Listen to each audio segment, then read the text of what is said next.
morning, good afternoon, good evening, wherever you are seeing WYTV from. It's another edition of Let's Talk. I am Odunwayo Adelere, and with me in the studio this afternoon, I have Anoluwapo. Some people will be like, this was the auntie that we saw. Yes, she's the one, our writer, our author, and of which today is the set day for the launch of the book Dark Moment.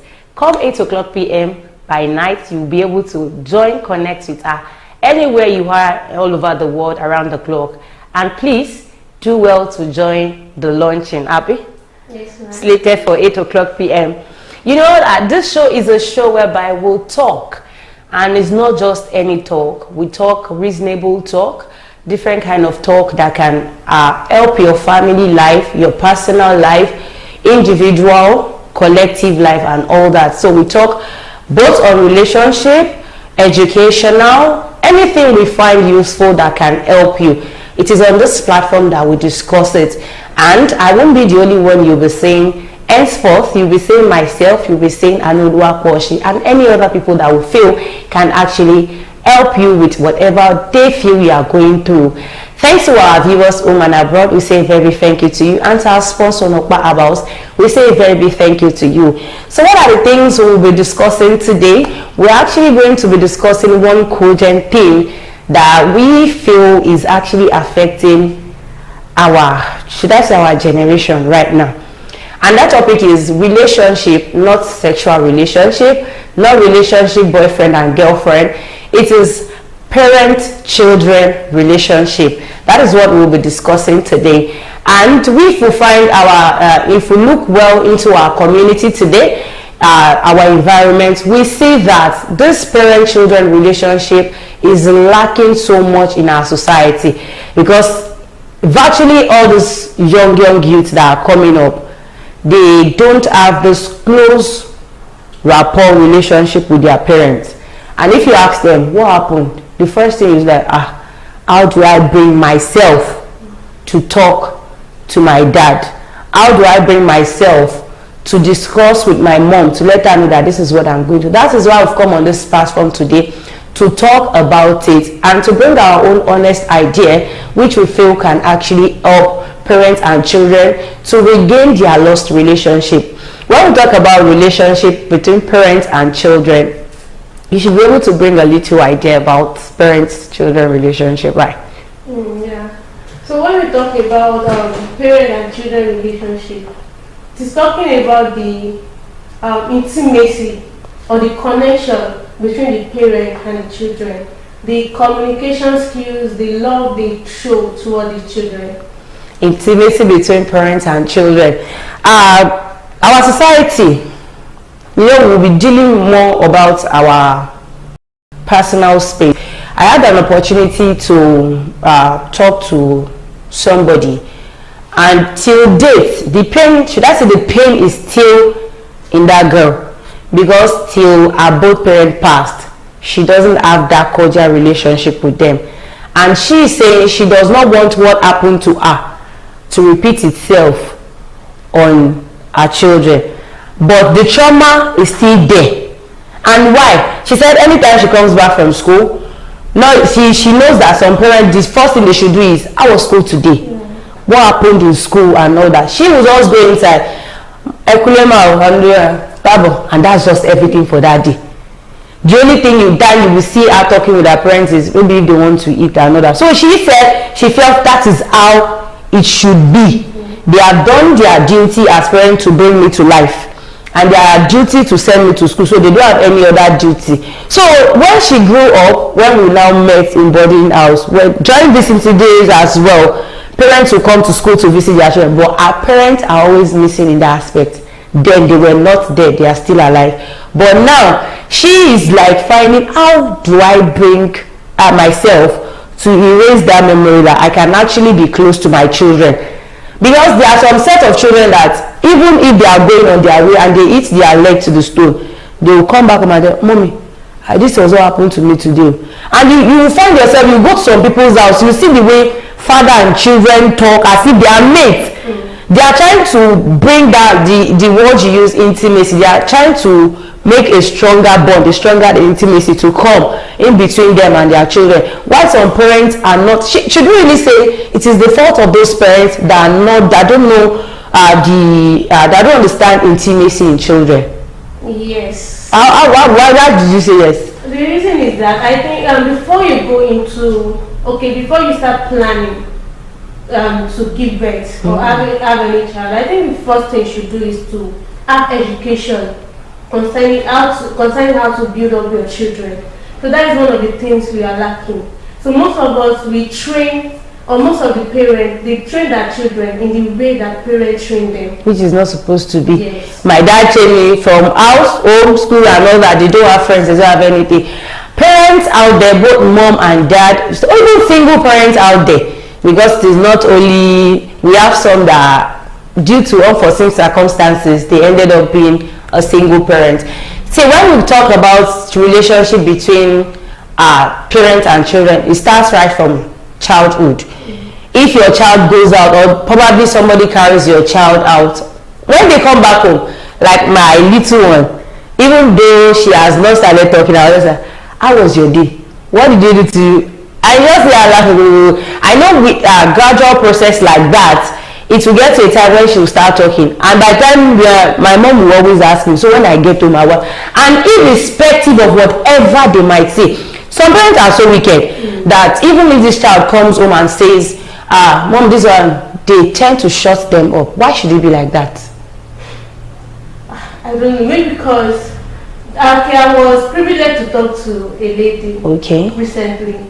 So when I was talking to her, she said she hated her parents so much. Can you imagine? So like why? She was like giving us different, and one of the examples is they test their virginity. There's no trust. Our parents takes her to test her virginity. To do a lot of things. I have a friend that had that similar case. Let's say I would share. She said she hated her parents, that they don't trust them, a lot of things are going on, and their pastor. My father is a pastor, and the trust is not there. So it got to a place that they kind of after that your parents may have done this to you, so you should be the one to correct yourself, not to do it to your children. So I think what was the question, please? I said, why do parents do like that? Like, why do they shut their children up when they want to open up? Like, somebody did something that is so painful to me, and I need somebody to go to, and I think and I feel the first person I should be able to relate to should be my parents. Even if it is not my siblings, if it's not my dad, I should be able to open up to my mom. And at the end of the day, I just find myself, when I get there, I'm being shut up. Why should it be like that? Sometimes it can be through maybe traumatic experience, and sometimes they might see the children as kilo first, or what does he have to say? And does it have to be like that? No. Even if the child is coming to spill rubbish, to spill nonsense, as parents, I think the first thing all parents should have is listening ears. Whether what this child is saying is true or not, listen. I saw an interview online. Yes, thank you. I saw an interview online. I don't know if you've come across that interview. The lady, during the interview, the man had to cover her face. Because when I heard the testimony of that lady, I think it is the best thing to do is to cover up the girl's face, because in our environment they will stigmatize the lady due to everything that she has done. When she said her dad's family came around to visit them and all that, being the children, they were asked to sleep in the sitting room, and when somebody related to her dad came and was sexually harassing her, and she had to scream. When she screamed, her mom came out, her dad came out, and they took her inside. So when she explained what happened to them, they just said she should not say anything. So they had to take her away from that sitting room, and she slept in their room.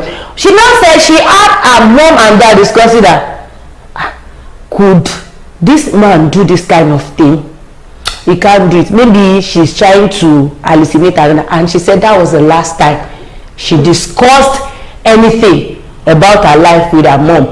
So at the end of the day, the thing she found solace in, she started taking out drugs, different kind of drugs, drinks and all that to clear herself. So if she goes through anything traumatic, before she said she can do a pack of cigarettes a day.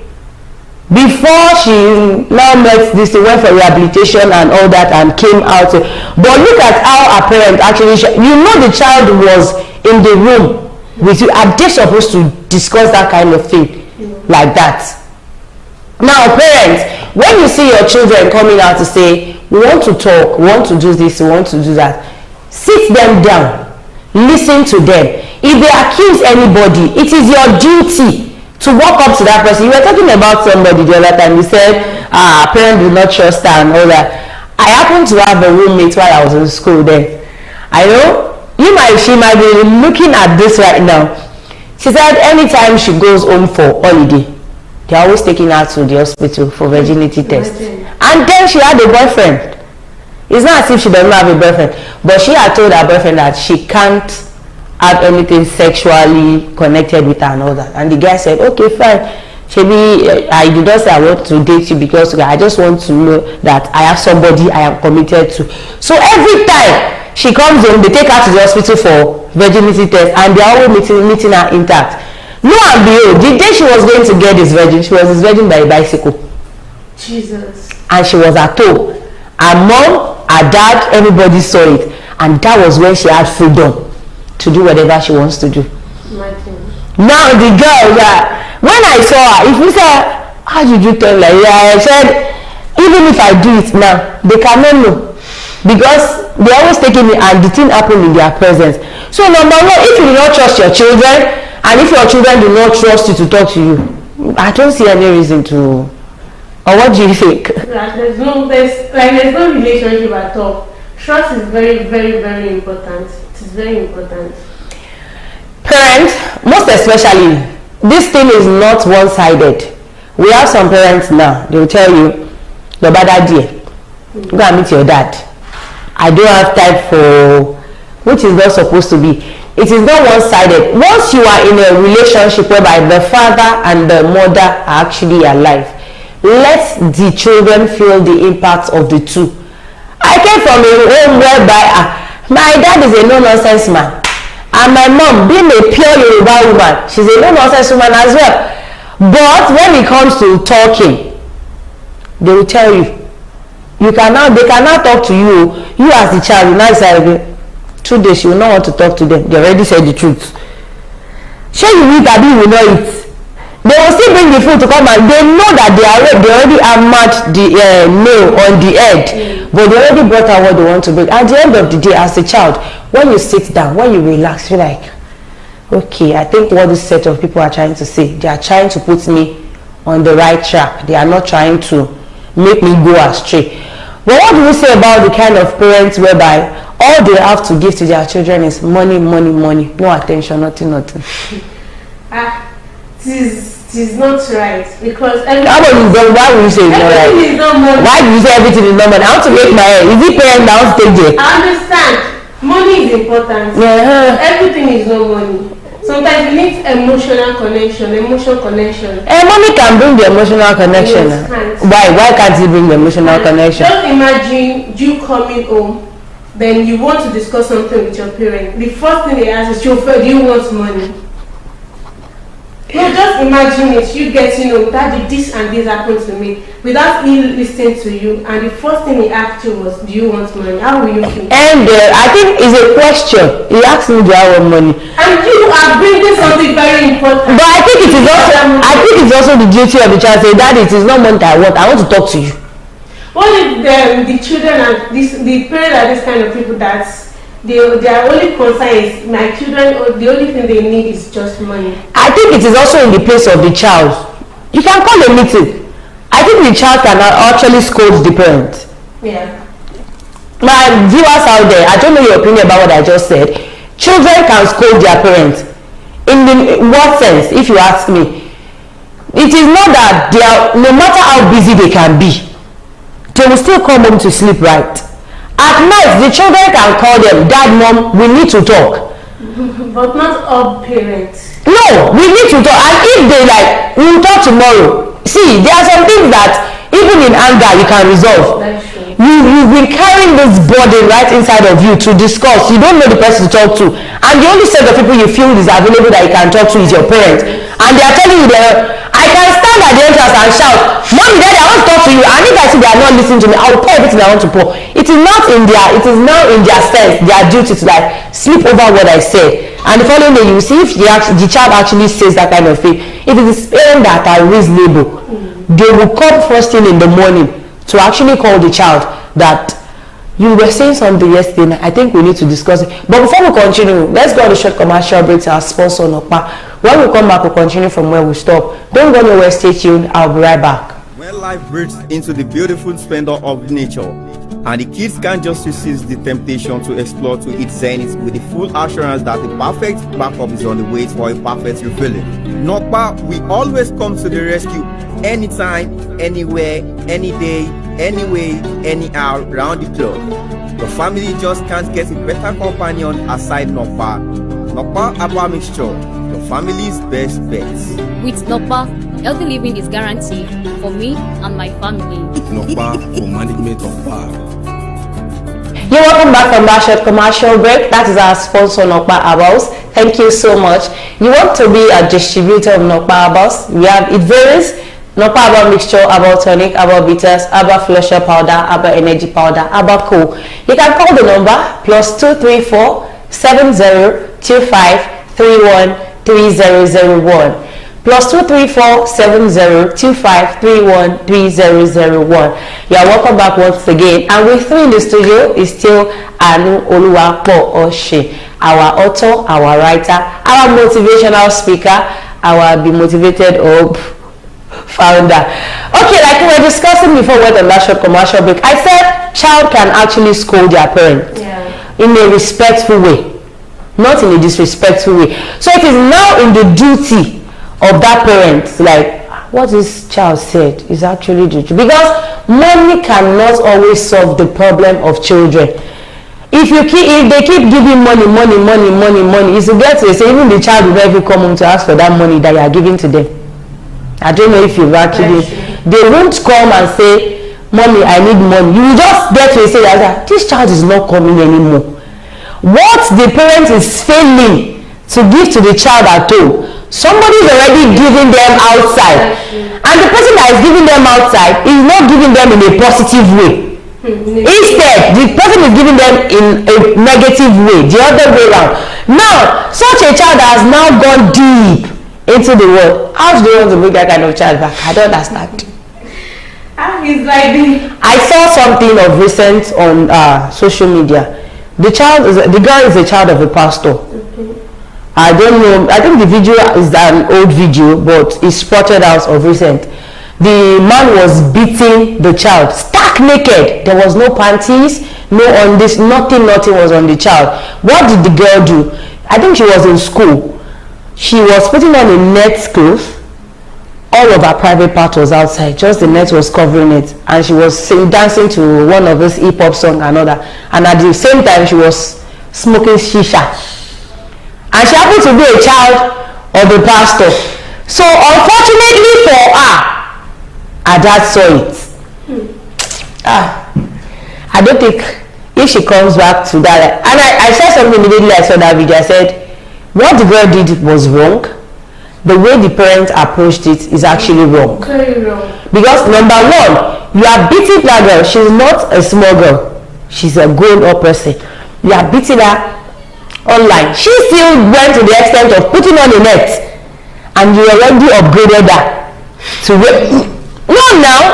she was being beaten without any clothes on her. So the father already upgraded her. Imagine. I don't know if you understand what I'm trying to say. She was being beaten to the extent that he got to say she was not feeling that part of the body where she was being beaten. They had to pour water on it again, make that place fresh, and they started again. Now, I told the person that we were watching, it's a colleague of mine, I told her, I said, now, what this man did, he actually sent this girl out. He actually sent this girl out for life, and the girl has been sent out for life. Now, how would that kind of girl be brought back? Because when the father saw it, it is in the place of the parents to call the child. Yes, correct in love. You can talk sense in her. When she gets home and she would sleep over, because when you beat her, are you going to withdraw her from that school? No, she's still going to go back to the list of this set of people, and she's going to be more worse than the way you saw her. So parents, we need to buckle up on our duties as parents. We need to do more. We need to double up, because if we fail to do our duty as parents at home, other people out there will help us, and they will do it in the way we would like. There's a saying that says, train up a child in the way he or she should go, so that when he or she grows up, he will not depart from it. What is your final note to the parents out there before we sign up for today? Before we sign up, I would love to just say a short story. Okay. When I was in my secondary school. There's this girl. She's a daughter of a pastor. She was pregnant for 7 good months, and she was in the hostel, and nobody. University or in secondary school days. She was in GSS then. Nobody knows about it. Nobody. 7 good months. We were in the hostel together, sleeping together, eating together, without any knowledge that this girl is actually pregnant. Did you say 7 months? I'm telling you. What went wrong? I don't know, but I want to bring out something. Okay. So that 7 months, we didn't notice anything until the day that she went for a test, that we know that this girl is actually pregnant. Then the parents came over. Who is responsible for the pregnancy? She was like their driver. Which driver? The parent driver. Imagine. So that sometimes whereby the way we discipline ourselves, you don't put fear in children. It is the children will only love you. They will only be afraid, be scared of you when they love you. But once you put that fear in them, there is no love. So always ensure that you correct them in love. You speak with them in love, and you advise them in a godly way. That is Aniluwapo signing out. Parents, correct your children in the way of love. Don't put fear, don't instill fear in them. Whereby once they hear that daddy is coming, they pick race. Mommy is coming, hey, everybody, go and sleep. So we can do better for this generation to know that you actually did well in your generation to nurture another generation. So the bitterness will not be in this generation to pour in their own children as well. Thank you so much for joining us on Let's Talk today. Till next week Saturday, by God's grace, I am Odunwayo Adelere, and with me in the studio has been Aniluwapo. Till we come again on your screen, please be good and be fine. Bye for now.